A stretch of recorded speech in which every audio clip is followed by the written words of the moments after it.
नमस्कार दोस्तों, welcome to crazy GSG के सतीश शुक्ला यूट्यूब चैनल। आज हम लोग इस वीडियो में इंडियन मैप को देखेंगे।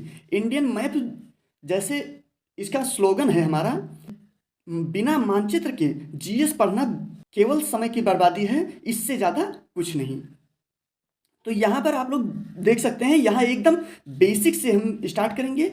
जैसे हो सकता है कोई चीज़ आप लोगों को पता हो, लेकिन अगर कुछ पता है तो कुछ पता भी नहीं हो सकता है कि नहीं पता हो। जैसे अभी मानचित्र देखने का तरीका बताते हैं। जैसे ऊपर साइड ये देखिए, ज्योग्राफी में सबसे अधिक वैल्यू उत्तर और दक्षिण को दिया गया है, उत्तर और दक्षिण को।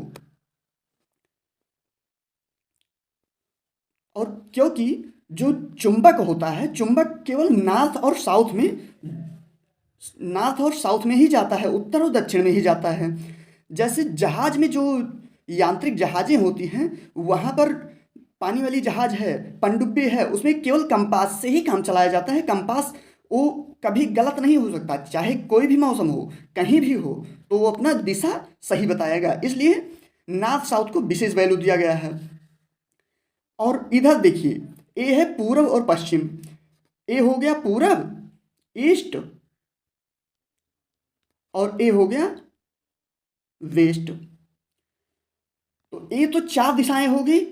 ऊपर हो गया नॉर्थ, नीचे हो गया साउथ, इधर हो गया ईस्ट, इधर हो गया वेस्ट। तो इसको विशेष आप लोगों को ध्यान देना है। और जैसे ये तो दिशाएं हो गई, और इनकी चार उप दिशाएं होती हैं। उप दिशाओं को देखने के लिए देखिए, एक ए लाइन मैंने खींचा, इसको कहेंगे जैसे उत्तर, उत्तर और पूर्व। उत्तर पूर्व इसको कहा जा सकता है नॉर्थ ईस्ट। अगर इसको ईस्ट नॉर्थ कहेंगे तो कोई गलत नहीं है, बशर्ते अगर आप मैप पढ़ लिए हैं, ज्योग्राफी पढ़े हैं, तो आपको ईस्ट ईस्ट नॉर्थ कहने में दिक्कत है।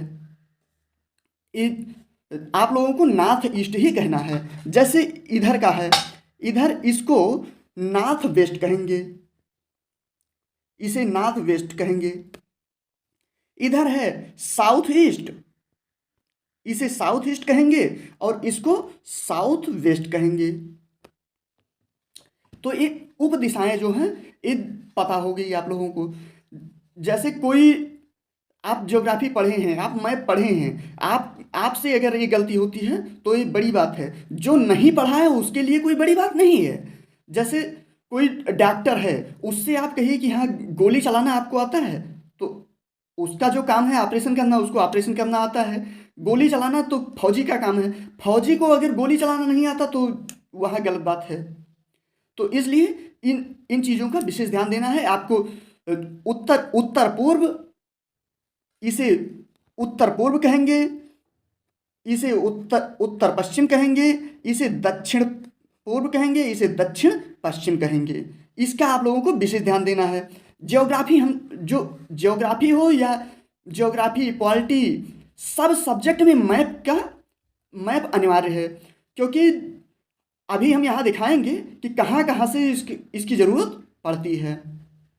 क्योंकि अगर मैप नहीं आता तो कोई भी जीएस का कोई भी सब्जेक्ट अच्छे से समझ नहीं आ सकता है। फैक्ट रट लोगे, कुछ दिन में भूल जाओगे, तो इसलिए ये ज़रूरी हो जाता है। देखिए यहीं पर जैसे मैप से आप लोगों को कोई सवाल दिखाता हूँ, इसको पहले हटा देते हैं।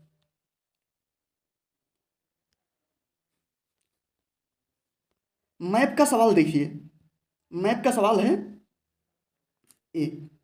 जैसे आप लोगों को पता अगर नहीं है कि सबसे लंबी तटरेखा कौन सी है, आओ जूम कर देते हैं। भारत के किस राज्य की समुद्री तटरेखा सबसे अधिक लंबी है? ये देखिए, ये कितने एग्जामों में पूछा गया है।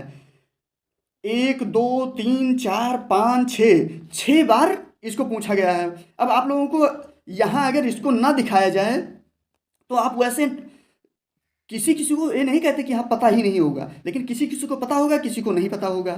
तो इसका आंसर सही सही आंसर होगा आंसर सी, गुजरात। अब अगले अगले जब मैप लगाते हैं तो वहाँ पर हम आप लोगों को दिखाते हैं। देखिए, ये देखिए, ये है विश्व का मानचित्र। विश्व के मानचित्र में सबसे बीच में जो है ये भूमध्य रेखा हो गई। भूमध्य रेखा को विषुवत रेखा भी कहते हैं। और ये ऊपर साइड भूमध्य रेखा के ऊपर हो गई कर्क रेखा। कर्क रेखा भारत से होकर गुजरती है। और ये हो गई मकर रेखा। मकर रेखा है, ये भारत से होकर नहीं गुजरती है। और जैसे यहाँ भी एक क्वेश्चन बनता है कि भारत किस गोलार्ध में स्थित है। देखिए ये पृथ्वी जो है, पृथ्वी गोल नहीं बल्कि जियोड है। जैसे फुटबॉल की तरह नहीं कह सकते आप लोग, इसको आलू की तरह कह सकते हैं। जियोड है, किस गोलार्ध में है, इसको 4 भागों में डिवाइड कर दिया जाए। इधर इसको देखिए, ये भूमध्य रेखा वाला है, ये भूमध्य रेखा वाला, और इसको 4 भागों में। तो अपना भारत जो है, भारत कहाँ है, भारत यहाँ है। किस भाग में है, अभी वहाँ बताए थे उत्तर पूर्व भाग में है। उत्तर पूर्वी गोलार्ध में भारत स्थित है। यहाँ आप लोगों को ये भी क्वेश्चन बार बार पूछा जाता है कि भारत किस गोलार्ध में स्थित है। भारत उत्तर पूर्वी गोलार्ध में स्थित है, इसको आप लोगों को विशेष ध्यान देना है।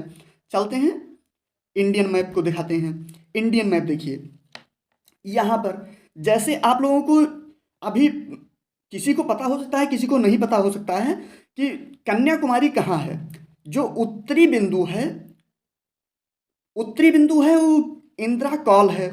और जो कन्याकुमारी है वो कन्याकुमारी यहाँ पर स्थित है। यहाँ पर कन्याकुमारी स्थित है। कन्याकुमारी को केप केमोरिन भी कहते हैं। और यहाँ पर है इंदिरा कॉल है। इंदिरा कॉल 37 डिग्री 6 मिनट उत्तर इंदिरा कॉल से लेके और केप केमोरिन तक। केप केमोरिन है 8 degree 4 minute, 8 degree 4 minute Cape Comorin है। अब यहाँ हो सकता है ना पता हो और किसी किसी को पता भी हो सकता है। अब यहीं पर देख लीजिए, जैसे कर्क रेखा, कर्क रेखा वहाँ पर दिखाए थे कहाँ से निकलती है। कर्क रेखा कहाँ से निकलती है, कर्क रेखा भारत के गुजरात से स्टार्ट होती है। गुजरात राजस्थान, गुजरात राजस्थान, दो का सीक्वेंस लेकर चलिएगा, आप लोग कभी नहीं भूलेंगे। गुजरात राजस्थान, मध्य प्रदेश छत्तीसगढ़, मध्य प्रदेश छत्तीसगढ़, झारखंड पश्चिम बंगाल, झारखंड पश्चिम बंगाल, और पश्चिम बंगाल के बाद त्रिपुरा और मिजोरम। इन राज्यों से 8 राज्यों से होकर कर्क रेखा गुजरती है। जैसे गुजरात राजस्थान मध्य प्रदेश छत्तीसगढ़, गुजरात राजस्थान मध्य प्रदेश छत्तीसगढ़, झारखंड पश्चिम बंगाल, त्रिपुरा और मिजोरम। यहाँ से एक सीधी रेखा खींचे, त्रिपुरा और मिजोरम से होके एक कर्क रेखा गुजरती है। जैसे कोई 4 ऑप्शन दे दे और कहे जैसे उज्जैन है, और हैदराबाद, गांधीनगर, इन सब में कर्क रेखा के सबसे निकट कौन सा स्थान स्थित है। तो यहाँ पर जब आप लोगों को मैप पता होगा, मैप पढ़े होंगे, तभी बता पाएंगे कि यहाँ कौन सा सबसे करीब स्थित है। देखिए यहाँ है गुजरात में गांधीनगर, गांधीनगर कर्क रेखा के जस्ट ऊपर ही स्थित है। ये होगी। और जैसे एक ट्रिक चलती है मित्र पर गमछा झार, मित्र पर गमछा झार, एक ट्रिक और बेकार है। जैसे सिक्वेंसली जब लगाने को पूछ लेता है एग्जाम में, तो हम लोगों से बार बार गलत हो जाता है। तो सिक्वेंसली लगाने के लिए आप लोगों को एकदम सीरियल से पता होना चाहिए। तो सीरियल से पता करने के लिए गुजरात राजस्थान मध्य प्रदेश छत्तीसगढ़ झारखंड पश्चिम बंगाल त्रिपुरा और मिजोरम, ये हो गए सीधा सिक्वेंसली। और अगर उल्टा देखना है, मिजोरम त्रिपुरा पश्चिम बंगाल झारखंड छत्तीसगढ़ मध्य प्रदेश राजस्थान और गुजरात, मिजोरम त्रिपुरा पश्चिम बंगाल झारखंड छत्तीसगढ़ मध्य प्रदेश राजस्थान गुजरात। इसको आप लोगों को बार बार 2 बार देख लेंगे, ऑटोमेटिक याद हो जाएगा, और हो सकता है एक ही बार में याद हो जाए। तो यहाँ ये बातें हो गई।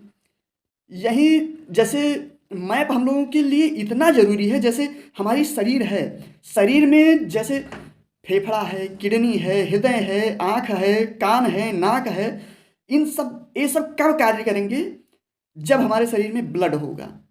तो अगर ब्लड ही नहीं है तो शरीर के ये सब बेकार हैं। तो जैसे जीएस में पार्ट तो बहुत हैं, लेकिन उनको मैप अगर आपको नहीं पता है तो वो समझ में नहीं आएंगे, रट्टा लगाएंगे, एक बार रट्टा लगाएंगे फिर भूल जाएंगे।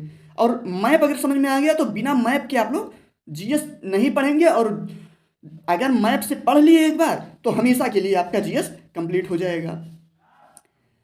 यहाँ यहाँ आप लोगों को कन्फर्म हो ही गया। गुजरात, राजस्थान, मध्य प्रदेश, छत्तीसगढ़, झारखंड, पश्चिम बंगाल, त्रिपुरा और मिजोरम, ये हो गया। ज्योग्राफी, पॉलिटी सबसे रिलेटेड है। जैसे संविधान है, आपका संविधान है, संविधान में कितने भाग हैं? संविधान में 22 भाग हैं। संविधान में 395 अनुच्छेद हैं। संविधान में 395 अनुच्छेद हैं। संविधान में 12 अनुसूचियां हैं। 12 अनुसूचियों में जो 8वीं अनुसूची है, 8वीं अनुसूची में 22 भाषाओं का उल्लेख है। अब किसी को और 22 भाषाओं को जैसे ये दे दिया कि इन निम्न में से कौन सी भाषा 22 भाषाओं में शामिल नहीं है, तो आप कर ही नहीं पाएंगे। जैसे क्योंकि याद करोगे, रट्टा लगाओगे, भूल जाओगे, ये बिल्कुल गारंटी है। एक इस पर वीडियो मैंने पहले बना दिया था, लेकिन फिर यहाँ भी थोड़ा बता देते हैं। जैसे प्रश्न पूछा जाएगा कि तमिलनाडु की कौन सी भाषा है। अब देखिए यही दिखा देते हैं। ये देखिए, ये क्षेत्र जो है, ये क्षेत्र है, इस क्षेत्र में कश्मीरी और सिंधी बोली जाती है। कश्मीरी सिंधी, सिंध क्षेत्र, और इसमें कश्मीरी सिंधी बोली जाती है। यहाँ देखिए पंजाब का ये क्षेत्र है, इसमें पंजाबी बोली जाती है। हिंदी क्षेत्र यहाँ है, ये हिंदी क्षेत्र, इतने में हिंदी बोली जाती है। हिंदी के बाद ये होगी बंगाली, इसको हटा देते हैं, इसके शॉर्ट हो गया था। ये बंगाली यहाँ बोली जाती है। बंगाली यहाँ बोली जाती है। यहाँ आसामी बोली जाती है, असम क्षेत्र में आसामी बोली जाती है। यहाँ उड़िया बोली जाती है। एक गुजरात है, गुजरात में गुजराती बोली जाती है। महाराष्ट्र में मराठी बोली जाती है। कर्नाटक में कन्नड़ बोली जाती है। तेलंगाना, आंध्र प्रदेश में तेलुगु बोली जाती है। तमिलनाडु में तमिल बोली जाती है। और केरल में मलयालम बोली जाती है। जैसे इसको याद करने का, यहाँ अगर आप लोग मैप पर ध्यान से देखेंगे तो देखिए, कश्मीरी सिंधी, पंजाबी, हिंदी, बंगाली, आसामी, उड़िया, गुजराती, मराठी, कन्नड़, तेलुगु, तमिल, मलयालम, कश्मीरी सिंधी पंजाबी हिंदी, कश्मीरी सिंधी पंजाबी हिंदी, बंगाली, आसामी, उड़िया, गुजराती, मराठी, कन्नड़, तेलुगु, तमिल, मलयालम, ये आप लोगों को याद हो गया होगा। ये कितनी भाषाएं हो गई? कुल मिला के यहाँ पर 13 भाषाएं हो गई। 13 भाषाएं हो गई। अब बाकी जो भाषाएं हैं, 13 भाषाएं हो गई, तो कितनी बची? उन बची हुई भाषाओं को भी देख लेते हैं। जैसे यहाँ देखिए, उर्दू संस्कृत, फिर नेपाली, मणिपुरी, कोंकणी, फिर ये है 4 भाषाएं। 4 भाषाओं को बोडो, डोगरी, मैथिली,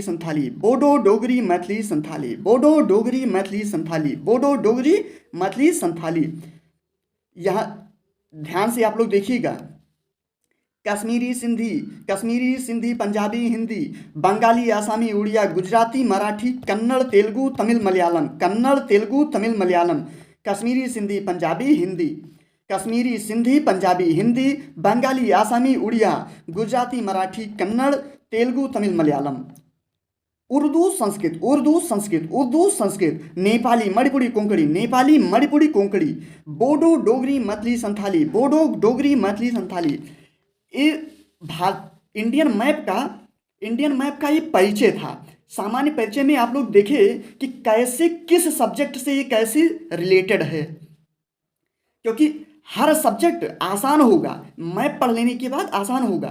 तो और यहाँ ये मत सोचिएगा कि टाइम पास है, या बोर मत होइएगा, क्योंकि इसमें समझाना था। पहली क्लास थी इसमें, और कम से कम समय में, अगले वीडियो से कम समय में ज़्यादा से ज़्यादा मैटर देने का प्रयास करूँगा। और जिन लोगों को इसका जो हम बोलते हैं, इसका आप लोगों को अगर टाइप में चाहिए कि टाइप करा कर अगर दें, तो इसके लिए आप लोगों को एक टेलीग्राम चैनल है, उस टेलीग्राम चैनल को, हमारे crazy GS GK Satish Shukla Telegram channel को ज्वाइन करना होगा। वहीं पर इसका पीडीएफ आप लोगों को प्राप्त हो जाएगा। और जिन लोगों को चाहिए, इसके लिए जितने लोग इच्छुक हैं कि इसको लिखित में दिया जाए, तो लिखित के लिए आप लोग कमेंट जरूर करिएगा और 100% देने का प्रयास करूंगा। थैंक यू, धन्यवाद। समय की बर्बादी नहीं, समय का सदुपयोग होगा। पूरा मैप बताने में लगभग हमको 1 से 1.5 महीने का समय लगेगा, और मैप पढ़ाने के बाद जीएस और जीके पढ़ाना स्टार्ट करूंगा, तो तब से आप लोगों को जीएस समझ में बहुत अच्छे से आएगा, इसकी मैं गारंटी लेता हूँ। थैंक यू, धन्यवाद।